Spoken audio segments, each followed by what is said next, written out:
एक छोटे से कस्बे में रमेश नाम का एक बुजुर्ग रहता था। सफेद दाढ़ी, झुर्रीदार चेहरा और कमजोर कदम, पर दिल इतना बड़ा कि लोग आज भी मिसाल दे। रमेश अकेला रहता था। बच्चे शहरों में बस गए थे और सालों से मिलने नहीं आए, लेकिन अकेलापन उसे कभी नहीं सताता था, क्योंकि उसके जीवन का एक छोटा सा साथी था, एक दुबला पतला, मिट्टी से सना हुआ आवारा कुत्ता, जिसे सब शेरू के नाम से जानते थे। हर दिन सुबह रमेश अपनी रोटी का आधा हिस्सा शेरू को खिलाता।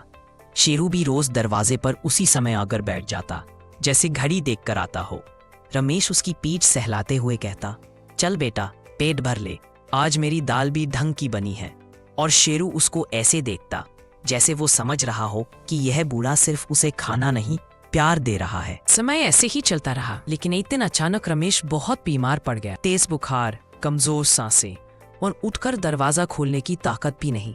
उस दिन रोटी भी नहीं बनी और शेरू भी समझ नहीं पाया कि उसका दोस्त दरवाजे पर क्यों नहीं आया। शाम होते होते पड़ोसियों ने देखा शेरू रमेश के दरवाजे पर बैठा रो रहा था। वो जोर से नहीं, बस धीमे धीमे सिसकारियां भर रहा था। उसकी आंखें दरवाजे पर टिकी थीं, जैसे कह रहा हो, दरवाजा खोलो, मैं भूखा नहीं, मैं तुम्हें देखने आया हूँ। पड़ोसी हैरान थे। उन्हें पहली बार एहसास हुआ कि यह सिर्फ एक कुत्ता नहीं, एक रिश्ता है, बिना शब्दों का, बिना स्वार्थ का।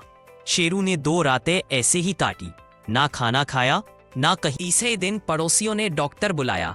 दरवाजा खोला गया तो रमेश बेहोश पड़ा था। डॉक्टर ने तुरंत इलाज शुरू किया। काफी मेहनत के बाद रमेश की सांसें ठीक, और जैसे ही रमेश ने आंखें खोली, सबसे पहले शेरू उछलकर उनकी चारपाई के पास आया। पूंछ इतनी जोर से हिला रहा था जैसे कह रहा हो, मैं यही था, तुम्हें छोड़ा थोड़े ही था। रमेश की आंखें भर आईं। उन्होंने शेरू के सिर पर हाथ रखा और धीमे से कहा, तूने तो मेरी जिंदगी बचा ली रे। उस दिन पड़ोसियों ने पहली बार सच्ची वफादारी, सच्चा प्यार और सच्ची दोस्ती को सामने देखा।